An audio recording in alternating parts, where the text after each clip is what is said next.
Growing up, Sarah was the golden child. Perfect grades. Perfect internships. Perfect everything. I was the cautionary tale, the one who threw it all away. Your sister graduated magna cum laude, Mom would say at every family gathering. She's clerking for a superior court judge. You could have had that too, Daniel. What they didn't know was that I did have that. And more. But I'd learned early that my family didn't want to hear my achievements. They wanted a narrative. Sarah was the success. I was the failure. Any evidence to the contrary threatened their story. So I stopped sharing. When I got into Yale Law, I told them I was taking classes. When I graduated top of my class, I said I finished the program. When I clerked for Judge Eleanor Harrison at the Ninth Circuit Court of Appeals, I mentioned I had a legal position. Mom patted my hand. That's nice, dear. Sarah just made partner track at her firm. Sarah would smile sympathetically. It's good you found something, Danny. Not everyone needs to be ambitious. I was clerking for one of the most respected appellate judges in the country. Sarah was a second-year associate doing document review. But correcting them felt pointless. The family group chat exploded one Tuesday evening. Sarah, everyone. Mark proposed. We're engaged. Ring. Mom, oh sweetie. This is wonderful. Tell us everything. Sarah, he's perfect. Yale Law grad. Prosecutor at the U.S. Attorney's Office. And his father is Federal Judge Thomas Harrison. Can you believe it? My phone screen seemed to freeze. Judge Thomas Harrison. The same Judge Harrison I'd clerked for. The same one who'd written my recommendation letter for my current position. The same one who'd become a mentor and friend over the past decade. Dad, a federal judge. Sarah, you've really done well for yourself. Mom, we're so proud of you. When's the wedding? Sarah, June 15th. Outdoor ceremony at the Rosewood Estate. It'll be elegant. Only our best. I typed, congratulations, Sarah. I'm happy for you. 3 dots appeared. Then disappeared. Then appeared again. Sarah, thanks, Danny. That was it. No excitement. No invitation to celebrate. 2 days later, I received a private text from Sarah. Sarah, about the wedding. It's going to be a very elite affair. Mark's father will be there, obviously, plus judges, prosecutors, political figures. Mom and Dad will be there representing our family's success. I think it's best if you sit this one out. I stared at the message. Me, you don't want me at your wedding? Sarah, it's not personal. It's just, you know how you are. The whole, I tried law school but it didn't work out thing. Mark's family is very accomplished. His father takes professional achievement seriously. I can't have you there telling people you dropped out or whatever story you're telling these days. Me, I see. Sarah, I knew you'd understand. You've always been more low-key anyway. This just isn't your scene. But I'll send you pictures. Me, congratulations on your wedding, Sarah. I set my phone down and looked at the framed photo on my desk. Me and Judge Harrison at my swearing-in ceremony. I was now Judge Daniel Rivera, presiding over the U.S. Court of Appeals for the Ninth Circuit, the youngest appellate judge appointed in 20 years. Judge Harrison had championed my nomination. He'd testified before the Senate Judiciary Committee. He'd called me the finest legal mind of his generation. And now I was apparently too embarrassing to attend his son's wedding. I could have corrected Sarah right then. Sent her a photo of my chambers. Forwarded my Senate confirmation hearing transcript. Explained that her future father-in-law and I had lunch every month. But something stopped me. Maybe it was years of being dismissed. Maybe it was curiosity about how far this would go. Maybe I just wanted to see if anyone in my family would ever ask about my life instead of assuming. I replied simply, understood. I hope you have a beautiful day. The family group chat continued buzzing with wedding planning, dress shopping, venue tours, guest list debates. Not once did anyone ask why I wasn't involved. Mom posted in the chat, Sarah, what about Danny? Is he in the wedding party? Sarah, Danny's not really a wedding person. He's going to sit this one out. More intimate that way. Dad, that's probably for the best. Keep it to successful family only. Make a good impression on the judge's family. Successful family only. I closed the chat and returned to drafting an opinion on a First Amendment case. Just another day at the office for the dropout. Over the next 3 months, the group chat was relentless. Mom, we met Mark's parents today. Judge Harrison is so distinguished.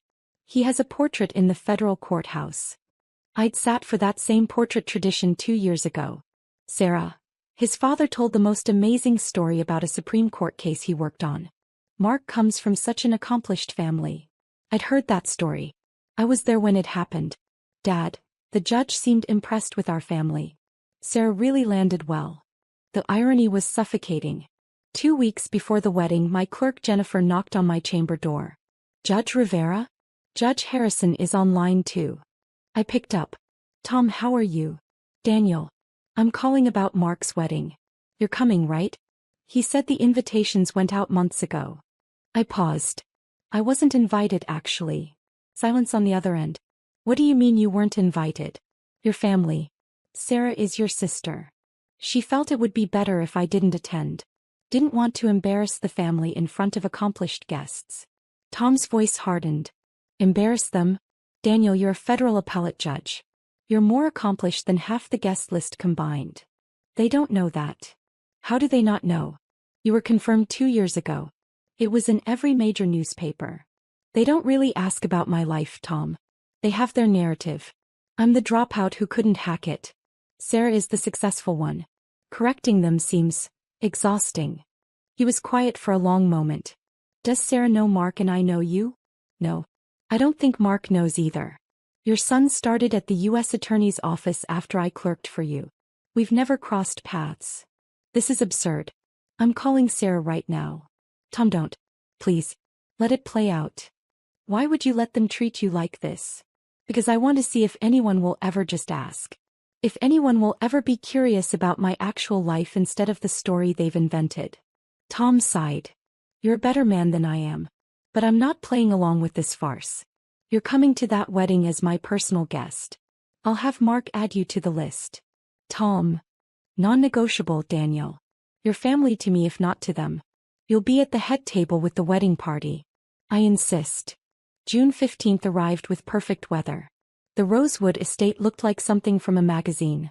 White chairs in rows, flowers everywhere, a string quartet playing softly. I arrived in my best suit, carrying the crystal vase I'd selected as a wedding gift. Tom had indeed added me to the guest list, placed at his family's table. I checked in at the registration table. The coordinator smiled. Name, please. Daniel Rivera. She scanned the list. Oh. You're at table 1. That's the family table with Judge Harrison. Right up front. I thanked her and walked toward the ceremony area. That's when I heard Mom's voice. Danny? What are you doing here? I turned. Mom and Dad stood there in formal attire, both looking confused and slightly horrified. I was invited, I said simply. Dad's face reddened. Sarah specifically said you weren't coming. She said you understood this wasn't your type of event. Plans changed. Mom grabbed my arm, pulling me aside. Danny, you can't be here. Judge Harrison will be here. Important people. Sarah needs this to go perfectly. I'm aware. Then why would you show up and embarrass her? After she specifically asked you not to come? Before I could answer, Sarah appeared, radiant in her wedding dress with her maid of honor. Her face went white when she saw me. Danny, what the hell are you doing here? Congratulating you on your wedding. I told you not to come. I was very clear. Her maid of honor whispered, Sarah, people are staring. Sarah lowered her voice to a hiss. You need to leave. No. Before the ceremony starts. Before you embarrass this entire family. I was invited, Sarah. By who? I sure as hell didn't invite you. By Judge Harrison. She laughed. A sharp, mean sound. Right. My future father-in-law invited my dropout brother he's never met. Try again. It's true. You're delusional. You've always been delusional. Making up stories to feel important. He turned to Mom. Get him out of here before the ceremony. Mom grabbed my other arm. Danny, please. Just go. Don't ruin this for your sister. The coordinator appeared. Excuse me, but we're about to start. All guests need to be seated. Sarah's eyes were wild. He's not a guest. He's leaving. Actually, the coordinator checked her tablet. Daniel Rivera is seated at table 1. Judge Harrison's table.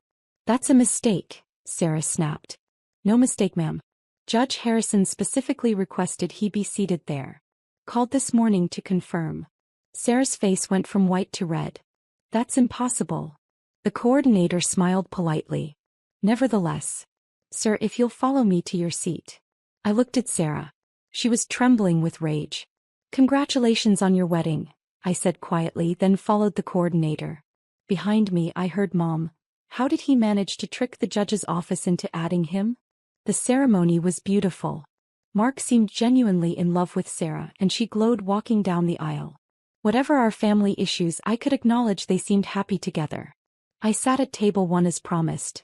Me, Judge Harrison and his wife Patricia, Mark's sister and her husband, and 2 empty seats for the bride and groom during the reception. Tom caught my eye during the ceremony and nodded. Patricia smiled warmly.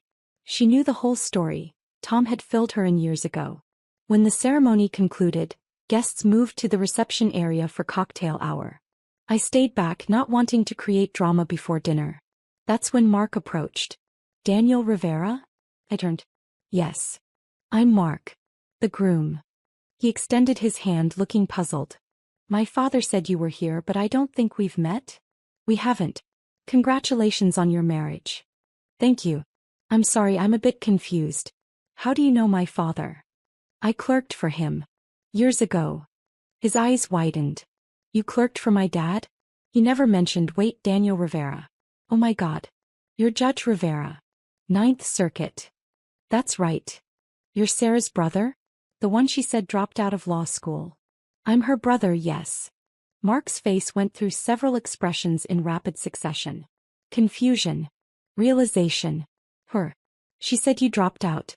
She said you were working random jobs. She said you'd be embarrassed around accomplished people. She has a particular narrative about me. But you're a federal appellate judge.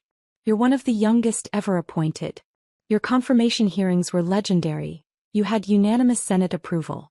Dad talks about you all the time. He says you're the best legal mind he's ever encountered. That's kind of him. Mark ran his hand through his hair. Does Sarah know? No. Does your family know? No. Why not? They never asked. He stared at me. They never asked what you do for a living? They have their story. I'm the failure. Sarah is the success. Anything that contradicts that, they don't want to hear. This is insane. Tom appeared, Patricia on his arm. Mark, I see you've met Daniel. Dad, why didn't you tell me Sarah's brother is Judge Rivera? I assumed you knew. He's family. Sarah told me he dropped out of law school. That he was unemployed. That she didn't want him at the wedding because he'd embarrass us. Tom's face hardened. She said what? Patricia touched his arm. Tom. Not here. Not now. But Tom was already looking across the reception area to where Sarah stood with Mom and Dad, holding court with a circle of guests. This ends now, Tom said. Dinner was called. Guests found their seats. I was at table 1, directly in front of the head table where Sarah and Mark would sit with their bridal party. Sarah walked into the reception hall, stopped and stared at the seating arrangement. I was between Tom and Patricia at the judge's family table. The seat of honor. She made a beeline for our table. There's been a seating mistake, she announced. Tom stood. No mistake, Sarah. Daniel is seated exactly where I want him. Judge Harrison, I appreciate you being kind, but my brother doesn't need to be at the family table. We have a seat for him in the back. Your brother, Tom said slowly, is seated at my table because he's family. To me. Sarah forced a laugh. You're very sweet, but you just met him today. Danny probably told you some story. I've known Daniel for 12 years, Tom interrupted. Since he clerked for me after graduating top of his class from Yale Law. The color drained from Sarah's face. Mom appeared. Is everything all right? Your son, Tom continued, his voice carrying now, drawing attention from nearby tables, is one of the finest legal minds I've ever encountered. Which is why I championed his nomination to the Ninth Circuit Court of Appeals 2 years ago. Mom laughed uncertainly. Danny isn't a judge. He's Judge Daniel Rivera, Patricia said firmly. Confirmed unanimously by the Senate. The youngest appellate judge appointed in 2 decades. And one of our dearest friends. Sarah was shaking her head. No. That's not possible. Danny dropped out of law school. He's unemployed. I graduated from Yale Law, I said quietly. Top of my class. I never dropped out. Dad had joined the group now. You said you were taking classes. I was. Law school classes. You said you had a legal position, Mom whispered. I did. Clerk for the Ninth Circuit Court of Appeals. Then Associate Justice position. Then Appellate Judge. Sarah's voice was high and thin. You've been lying to us for years? I've never lied to you. I told you exactly what I was doing. You chose not to hear it. Tom's voice cut through. He told you he went to Yale. He told you he had a legal position. He told you the truth. You created a narrative and refused to listen to anything that contradicted it. Mark was standing now too, looking between me and Sarah. Sarah, you told me your brother was a failure. You told me he'd embarrass us. I thought, Sarah's hands were shaking. He never corrected me. You never asked, I said. The nearby tables had gone quiet. People were watching. Sarah turned to Tom. I didn't know. I swear I didn't know. You didn't know because you didn't want to know, Patricia said, not unkindly but firmly. You had your story. Your brother was easier to dismiss than to understand. Mom grabbed my arm. Danny, why didn't you tell us?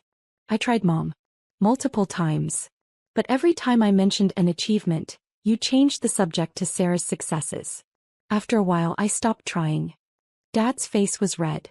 This is absurd. If you're really some big shot judge, why didn't you just force us to listen? Because I wanted to see if anyone would care enough to ask. No one ever did. Sarah's maid of honor approached, whispering urgently. Sarah, everyone's staring.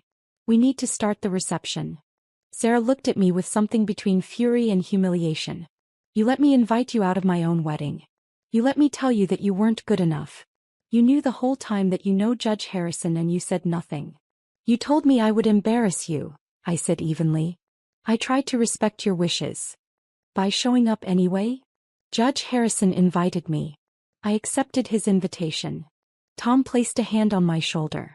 Daniel is here as my guest and as family. If that's a problem, Sarah, perhaps you should consider why you're more upset about being wrong than about how you've treated your brother. The reception hall was nearly silent now. 200 guests watching the family drama unfold. Mark stepped forward. Sarah, maybe we should. No.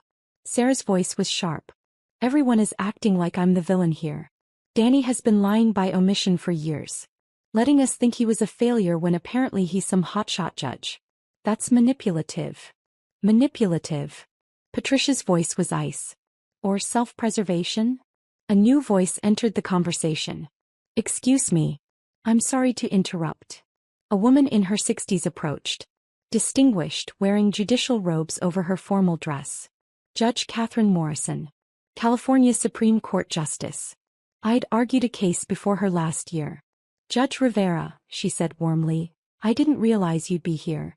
I attended because Tom invited me, but this is a lovely surprise. She turned to Sarah. You must be so proud of your brother. His recent opinion on the voting rights case was brilliant. It's being studied in law schools across the country. Sarah couldn't speak. Judge Morrison continued, oblivious to the tension. And so young. Most appellate judges wait until their 50s. But Daniel earned it. Tom, you trained him well. Tom smiled tightly. Daniel trained himself. I just had the privilege of watching. Another voice. Judge Rivera. I didn't know you'd be here. A young man approached, mid-20s, eager. One of Mark's colleagues from the U.S. Attorney's Office. Sir, I just wanted to say your opinion on the Henderson case changed how we approach prosecutions.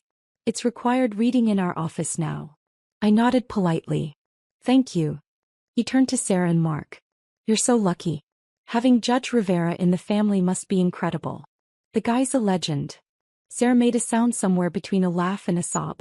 More people were approaching now. Judges who'd recognized me. Attorneys who'd argued before me. People congratulating Sarah on having such an accomplished brother. Each compliment was a knife. Mom was crying quietly. Dad looked like he'd been punched. Sarah turned to me, her voice breaking. Why didn't you just tell us? I did tell you, Sarah. Every time. You just never heard it. But you could have. What? Forced you to listen? Demanded you acknowledge my achievements? Begged you to be proud of me? Kept my voice level. I told you I went to Yale. I told you I worked in law. I told you I had a position at the court. You chose to hear dropout and unemployed. That was your choice, not mine. Mark touched Sarah's arm. Sarah, he's right. I remember you telling me he dropped out. You said it multiple times. You said he was the family embarrassment. Because that's what I thought. Sarah's voice cracked. That's what Mom and Dad always said. We never said drop out, Mom protested weakly. We assumed. You assumed I was a failure, I finished. Because Sarah was the golden child and there could only be one success in the family.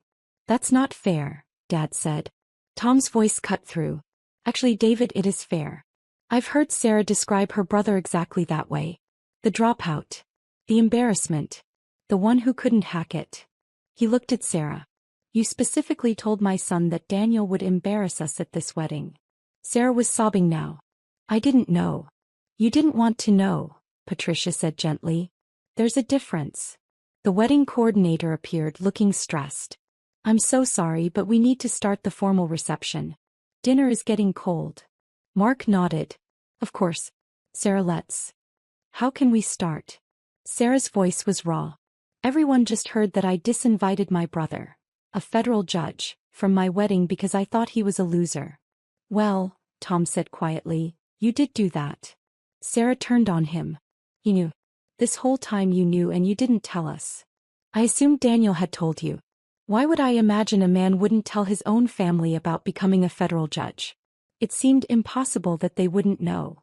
But when you realized we didn't know, I invited him to the wedding as my guest. What you chose to assume about that invitation was your business. A man approached, late 50s, sharp suit, authoritative presence. Tom.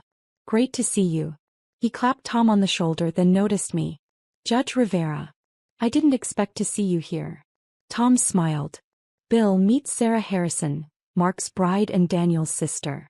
Bill extended his hand to Sarah. Bill Morrison. I'm on the Ninth Circuit with your brother. He's the best thing to happen to our court in years. You must be incredibly proud. Sarah's hand hung limply. Yes. Bill didn't notice the tension. Your brother's brilliant.